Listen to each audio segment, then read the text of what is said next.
सोचो, एक दुनिया जहाँ पूरे शहर के नीचे बड़े बड़े पहिए लगे हों और शहर शहर को निगल जाता हो सिर्फ अपने ईंधन और सामान के लिए, जहाँ लोहे के दांत वाले, धुएं से भरे फेफड़े वाले और लोग जो चलती फिरती लोहे की घर पर जिंदगी बिताते हैं। अब सोचो, एक राज, एक निशान और एक हथियार जो पूरा इस मशीन जैसी दिखने वाली दुनिया को खत्म कर सकता है। जी हाँ, आप सबका स्वागत है इस मोर्टल इंजन की खतरनाक भरी दुनिया में, जहाँ जिंदा रहना ही लड़ाई है, ताकत ही रज है और बदला ही मकसद है। तो बने रहिए मेरे साथ, क्योंकि ये दुनिया चलती है पुरानी मशीन पर, टूटे हुए दिल पर और एक ऐसी ताकत पर जो रुकने का नाम नहीं लेती, एक तबाही मचाने वाली मशीन। कहानी की शुरुआत होती है एक सुनसान, तबाह हो चुकी धरती से। हजारों साल पहले हुआ 60 मिनट वॉर, यानी सिर्फ 60 मिनट चली भयानक जंग ने पूरी दुनिया को तबाह कर दिया होता है। लेकिन इंसान बच गए, पर उन्होंने फिर से दुनिया बनाया, मगर इस बार बिल्कुल अलग तरीकों से। मूवी की स्टार्ट में हम देखते हैं कि लंदन सिटी गरजते हुए रेगिस्तान के बीच में गुजर रहा है। एक बड़ा लोहे का पहाड़ जो पटरी पर लुढ़क रहा है, उसकी चिमनियों से आग और धुआं निकल रहा है। यह शहर जिंदा लगता है, पर असल में यह शिकारी होता है। अंदर लंदन के लोग खुशी से चिल्ला रहे हैं, क्योंकि उनका शहर अपने से छोटा एक चलता फिरता गांव का पीछा कर रहा होता है। इसे कहते हैं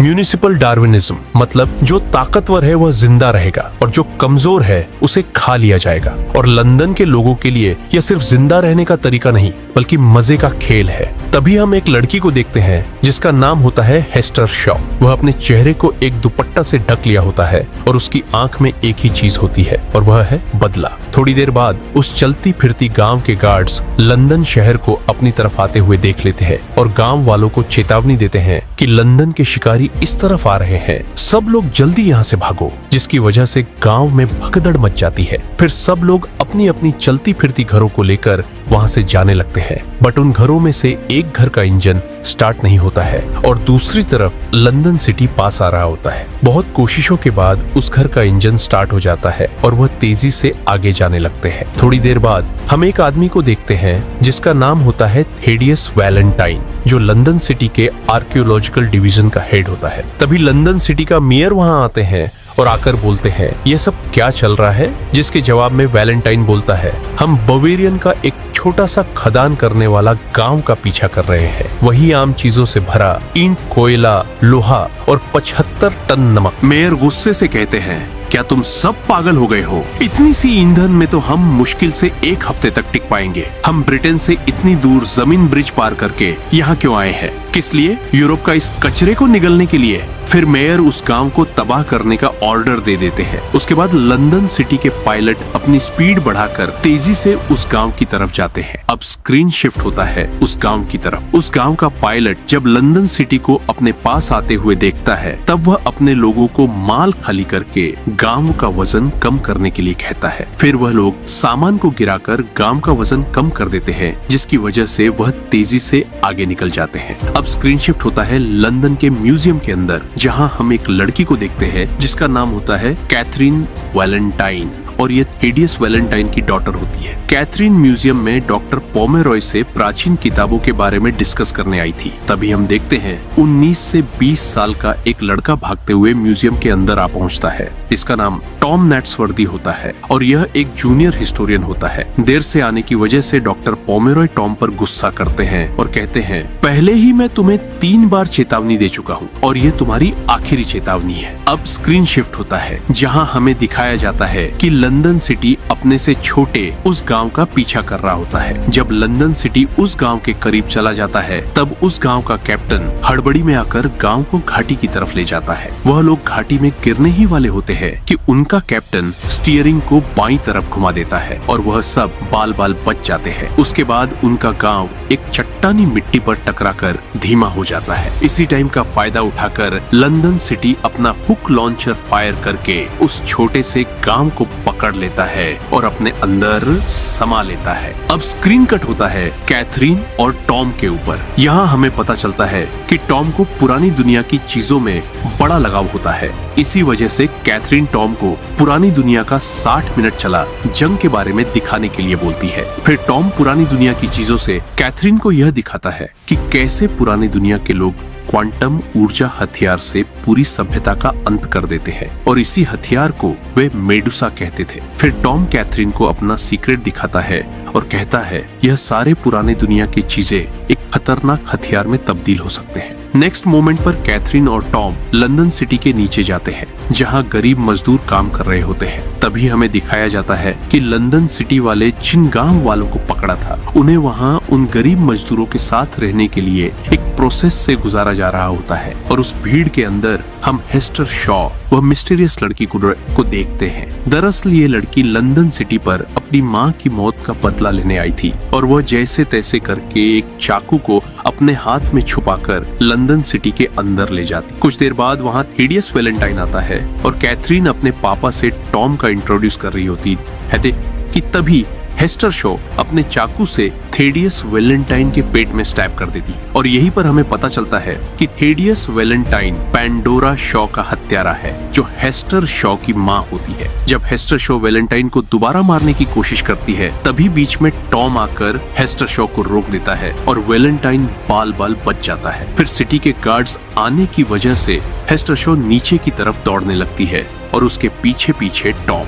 थोड़ी देर बाद वह लोग एक कचरे के तहखाने में पहुंच जाते हैं। तभी वेलेंटाइन भी लिफ्ट के जरिए वहां पहुंच जाता है। आगे वेलेंटाइन और पीछे टॉम। हेस्टर शॉ जाए तो जाए कहां? तो मजबूर होकर हेस्टर शॉ जहां बचा हुआ कचरा नीचे गिराया जाता है वहीं से कूद जाने का डिसाइड करती है। वह कूदने ही वाली होती है कि तभी टॉम आकर उसका हाथ पकड़ लेता है। हेस्टर टॉम से कहती है उसका हाथ छोड़ दो और बताती है कि वह यही करता है जब कोई उसके रास्ते में आता है और वह मेरी माँ पैंडोरा शॉ का हत्यारा है। यह सुनकर टॉम एकदम शॉक हो जाता है और इसी टाइम हेस्टर अपना हाथ छुड़ाकर नीचे कूद जाती है। कुछ देर बाद जब वेलेंटाइन वहां आता है तब टॉम कहता है वह लड़की बता रही थी कि आपने उसकी माँ का मर्डर किया था। यह सुनकर वेलेंटाइन सोच में पड़ जाता है और यह सोचने लगता है कि शायद टॉम यह बात जाकर सबको बता देगा। तो इसी डर में वेलेंटाइन टॉम को धक्का देकर नीचे गिरा देता है। ठीक उसी टाइम पर कैथरीन वेलेंटाइन की बेटी वहां आती है। वेलेंटाइन अपनी बेटी को देखकर कहता है टॉम और वह लड़की लड़ रहे थे, फिर रेलिंग टूटी और वह दोनों नीचे गिर गए। तभी हम देखते हैं कि वहाँ एक आदमी टॉम और वेलेंटाइन के बीच में जो कुछ भी हुआ वह सब देख लेता है और वह कैथरीन को देखकर वहाँ से चला जाता है। अब मूवी का स्क्रीन शिफ्ट होता है बंजर जमीन पर जहाँ लंदन सिटी के फाइटर प्लेन टॉम को ढूंढ रहे थे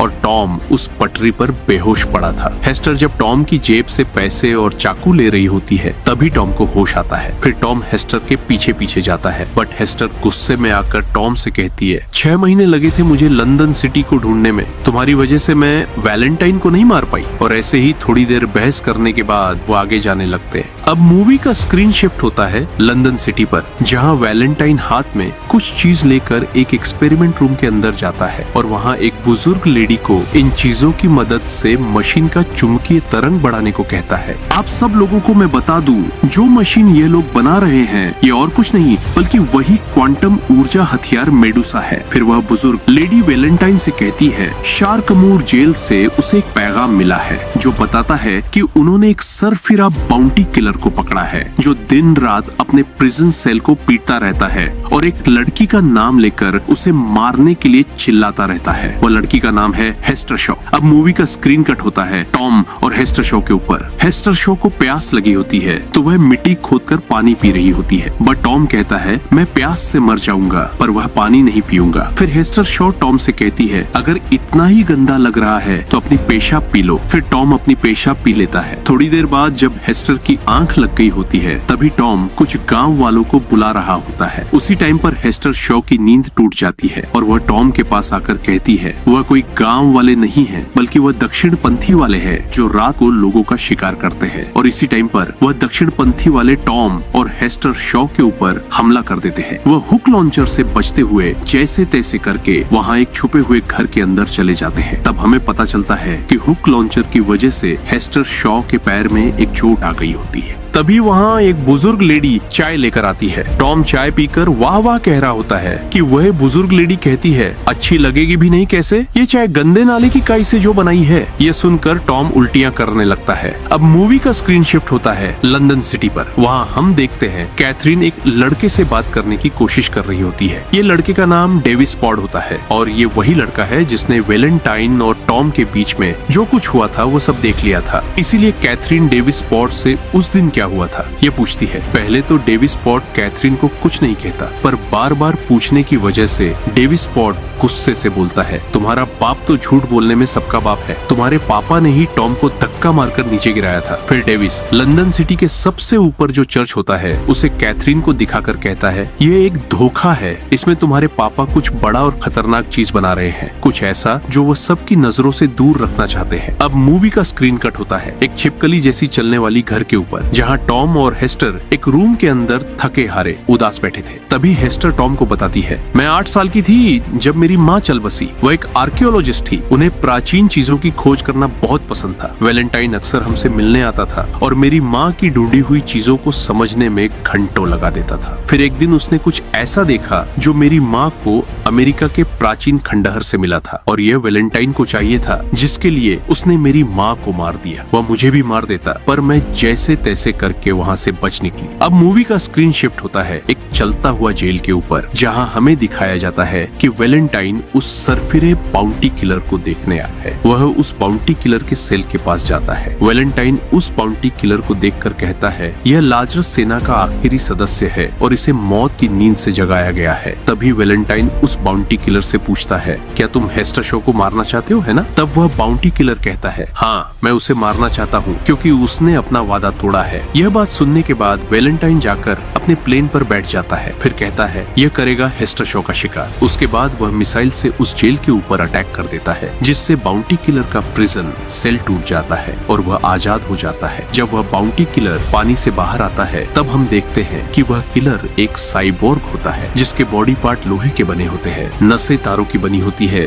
और खाल इंसानी चमड़े की। अब स्क्रीन शिफ्ट होता है टॉम और हेस्टर शॉ के ऊपर। टॉम हेस्टर शॉ से कहता है, जाने का रास्ता बदल दिया गया है और हम अभी दक्षिण की तरफ जा रहे हैं, जहाँ शिकारी कबीले रहते हैं। फिर वह वहाँ से भागने का प्लान करते हैं, बट बाहर से किसी ने दरवाजा लॉक कर दिया होता है। फिर टॉम बाहर जाने के लिए दूसरा रास्ता ढूंढता है और उसे नीचे से बाहर जाने के लिए एक दरवाजा मिल जाता है। उसके बाद टॉम हेस्टर से कहता है, तुम पहले जाओ, मैं उसके बाद आऊंगा, और हाँ, इसकी गहराई 20 फीट तक होगी। यह सुनकर हेस्टर कहती है, मैं नहीं कर पाऊंगी, मेरा पैर का चोट अभी तक ठीक नहीं हुआ है। ये पैसे लो और उत्तर की तरफ जाओ, वहाँ एक स्टेशन है जिसका नाम रैमस्केट है, वहाँ तुम्हें प्लेन की सवारी मिल जाएगी। बट टॉम हेस्टर शॉ को छोड़कर नहीं जाता। तभी कुछ लोग आकर इन्हें वहाँ से बोली लगाने के लिए ले जाते हैं और इस जगह का नाम होता है रस्ट वाटर मार्केट। थोड़ी देर के बाद हेस्टर की बोली लगने की बारी आती है। हेस्टर को वह व्यापारी बेचने ही वाला होता है कि तभी वहाँ एक 30 से 40 साल की लड़की आकर 50 बोली लगाती है। ये लड़की वहाँ हेस्टर को बचाने आई थी और इसका नाम एना फांग है। इसके ऊपर सरकार ने 50,000 का बाउंटी लगाया है। अब वह व्यापारी एना को देखकर कहता है, 50 थोड़ी ना, 50,000 है, या तो 50,000 दो, वरना मैं तुम्हें सरकार के हवाले करके 50,000 ले आऊंगा। ये बात सुनते ही एना फांग और उन व्यापारियों के बीच जंग छिड़ जाती है। एना अपनी शॉटगन से उन व्यापारियों में से बहुतों को मार देती है। इसी टाइम पर हेस्टर वहाँ पड़ा हुआ एक गन उठाकर टॉम की हथकड़ी को शूट करके उसे आजाद कर देते हैं। मारपीट होने की वजह से सब लोग अपने अपने चलते हुए घरों को लेकर भागने लगते हैं। तभी वहाँ वह बाउंटी किलर पहुँच जाता है। उसे देखकर हेस्टर शॉ कहती है, ये कोई बाउंटी किलर नहीं है, इसका नाम श्राइक है। तभी श्राइक हेस्टर शॉ को मारने के लिए उसके पास जाने लगता है। फिर टॉम और हेस्टर शॉ भागकर उन चलते हुए घरों के एक बड़े पहिए में चढ़ जाते हैं और उसके ऊपर चले जाते हैं। बट श्राइक उनका पीछा नहीं छोड़ता, वह भी ऊपर चढ़ जाता है। पर तभी एना फांग अपनी प्लेन से एक मिसाइल श्राइक के ऊपर शूट करती है और इसी टाइम का फायदा उठाकर हेस्टर प्लेन में चढ़ जाती है। बट टॉम नहीं चढ़ पाता, इसीलिए हेस्टर टॉम के पास एक रस्सी फेंकती है और टॉम रस्सी पर चढ़कर ऊपर जा ही रहा होता है कि श्राइक उस रस्सी को पकड़ लेता है और नीचे खींचने लगता है। वह टॉम को पकड़ने ही वाला होता है कि हेस्टर एक चाकू टॉम के पास फेंकती है। फिर टॉम उस रस्सी को काट देता है और वह लोग वहाँ से निकल जाते हैं। थोड़ी देर बाद टॉम हेस्टर शॉ से कहता है, क्या तुम्हें वह मशीन दरिंदा ने जिंदा रखा था? ये कैसे मुमकिन है? वह तो एक नंबर का सरफेरा था, बिल्कुल पागल। और तभी हेस्टर शॉ इमोशनल होकर टॉम से कहती है, चुप हो जाओ, वो कोई दरिंदा नहीं है। मेरी माँ गुजर जाने के बाद मैं उस खतरनाक इलाके में मरने वाली थी, पर उसने मुझे बचाया और पाल पोस कर बड़ा किया। ऐसा कहकर वह बाहर चली जाती है। थोड़ी देर बाद फिर टॉम हेस्टर शॉ के पास जाकर जो कुछ भी हुआ उसके लिए सॉरी बोलता है। तब हेस्टर शॉ कहती है, जब मेरी माँ की हत्या हुई थी तब मैं उस खतरनाक इलाके में मरने वाली थी, पर श्राइक ने मुझे बचाया और पनाह दी, जीने के लिए खाना दिया। मैं बार बार उदास रहती थी, इसलिए उसने मुझे अपनी तरह बनाने का वादा किया जिसमें कोई इंसानी जज्बात ना हो। पर मैं वहाँ से भाग आई क्योंकि तब मुझे पता चल गया था कि लंदन लंदन सिटी ने जमीन और ब्रिज पार कर लिया है और मेरे लिए यही अच्छा मौका था वैलेंटाइन से मेरी माँ का बदला लेने का। फिर मूवी का स्क्रीन कट होता है डेविस पॉड और कैथरीन के ऊपर। यहाँ हमें दिखाया जाता है कि इंजीनियर सेक्शन के कुछ लोग टॉम के सीक्रेट चेम्बर में घुसकर पुरानी दुनिया के मिलिट्री चीजों को ले गए होते हैं और ये इसीलिए हुआ था क्योंकि जब टॉम कैथरीन को वह मिलिट्री चीजें दिखा रहा था तब एक आदमी ने वह सब देखकर वैलेंटाइन को बता दिया था। दूसरी तरफ एना फांग की प्लेन एक हवाई पटरी पर जाकर लैंड करती है। तभी हम एक आदमी को देखते हैं जिसका नाम होता है कैप्टन खोरा और वह एक फाइटर प्लेन का पायलट होता है। फिर रात को वह लोग डिनर करने के लिए जाते हैं। डिनर के बीच में एना हेस्टर से कहती है क्या मरने से पहले पेंडोरा को कुछ मिला था, कुछ बहुत खतरनाक, बट हेस्टर को कुछ याद नहीं होता। तभी टॉम एक कागज के टुकड़े में एक सिंबल बनाकर हेस्टर से पूछता है क्या कुछ ऐसा देखा था तुमने? फिर हेस्टर कहती है हाँ, मेरी माँ को एक बक्सा मिला था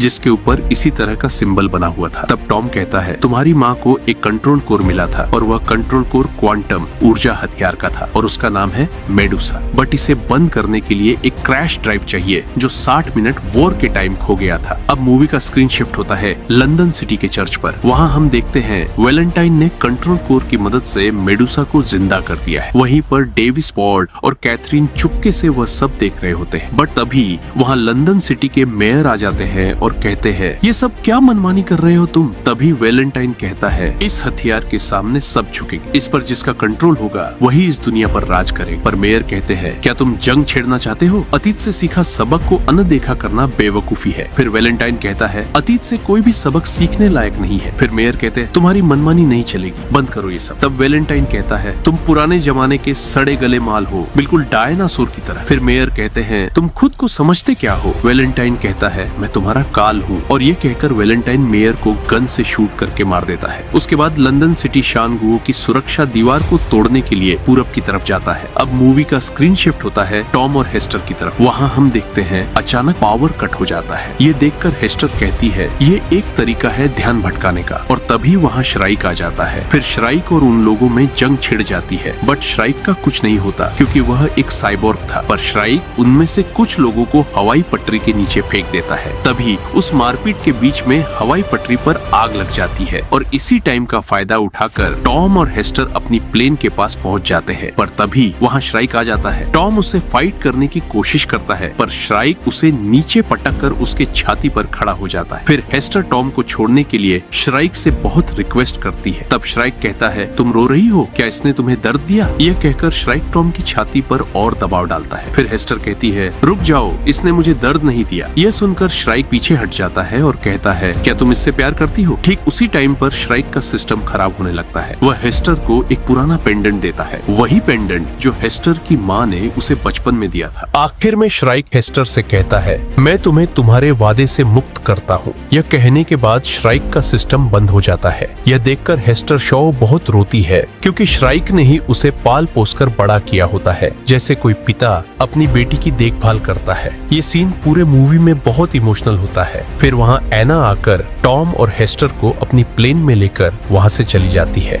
अब मूवी का स्क्रीन शिफ्ट होता है लंदन सिटी पर, जहाँ वैलेंटाइन सिटी के लोगों से कहता है मेरे दोस्तों दुनिया बदल रही है और लंदन को भी पुराने कल को भुलाकर एक नए जमाने की ओर कदम बढ़ाना होगा। आज रात हम विद्रोहियों के बेरहम इलाकों में जाएंगे और शानगुओ की सुरक्षा दीवार और उसके आगे मौजूद सभी शहरों के ऊपर लंदन का कहर बरसाएंगे। दूसरी तरफ एना और उसके साथी लंदन को रोकने के लिए सुरक्षा दीवार पर पहुंच जाते हैं। उसके बाद शानगुओ के गवर्नर क्वान के पास पहुंच जाते हैं जो शानगुओ सेना के हेड होते हैं। फिर एना गवर्नर से कहती है सेना को इसी वक्त इजाजत दीजिए पहले हमला करने की। अगर हमने मेडुसा को पहले तबाह नहीं किया तो हम सब मारे जाएंगे। तब टॉम कहता है प्लीज ऐसा मत करो, वह मेरा घर है और वहाँ बहुत बेगुनाह लोग हैं। फिर गवर्नर टॉम से कहते हैं बच्चे हमारे लिए हर जिंदगी कीमती है, मेरा यकीन करो अगर कोई और रास्ता होता तो हम वो रास्ता जरूर अपनाते। फिर गवर्नर सेना को पहले हमला करने का ऑर्डर दे देते हैं। शानगुओ के सभी सैनिक अपने फाइटर प्लेन लेकर लंदन सिटी की तरफ बढ़ने लगते हैं।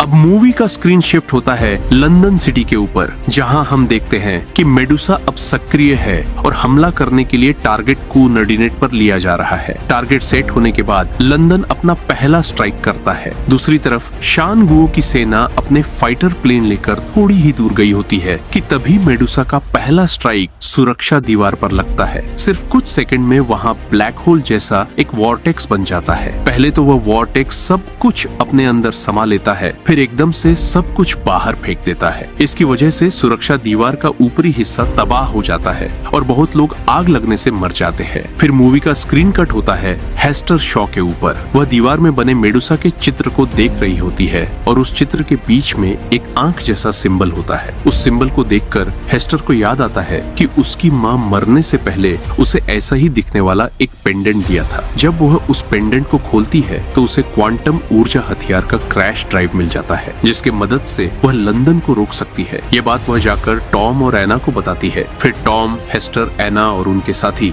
अपने प्लेन से लंदन सिटी की तरफ जाने लगते हैं। थोड़ी देर जाने के बाद लंदन दूसरी बार हमला करता है और इस हमले में सुरक्षा दीवार का बीच का हिस्सा तबाह हो जाता है। लंदन के करीब पहुंचने के बाद कैप्टन खोरा एना को नीचे रहने के लिए कहते हैं और वह खुद लंदन की सेना का ध्यान भटकाने के लिए आगे चले जाते हैं। अब पूरा करीब आने के बाद लंदन की सेना अपने गन से इन पर हमला कर देती है और इसी फाइट के बीच में निल्स के प्लेन पर कुछ गन शॉट लग जाते हैं, जिसकी वजह से उसके प्लेन में आग लग जाती है और वह क्रैश हो जाता है। फिर थोड़ी देर बाद कैप्टन खोरा के प्लेन में गोली लगने की वजह से आग लग जाती है और उनका प्लेन भी क्रैश हो जाता है, बट कैप्टन खोरा जिंदा बच जाते हैं। अब यास्मीन के प्लेन पर गोली लगने की वजह से उसका इंजन फेल हो जाता है, तो इसलिए वह खुद को लास्ट मशीन गन को तबाह करने के लिए सैक्रिफाइस कर देता है। बहुत कोशिशों के बाद आखिर में हेस्टर लंदन सिटी पर पहुंच जाती है। दूसरी तरफ 2 बार अटैक करने की वजह से मेडुसा का कोर टेम्परेचर बढ़ जाता है और उसी टाइम पर हेस्टर अंदर जाने के लिए बाहर कोशिश कर रही होती है। लंदन के सोल्जर हेस्टर को मारने ही वाले होते हैं कि तभी एना आकर उन सोल्जर्स को मार देती है और वह खुद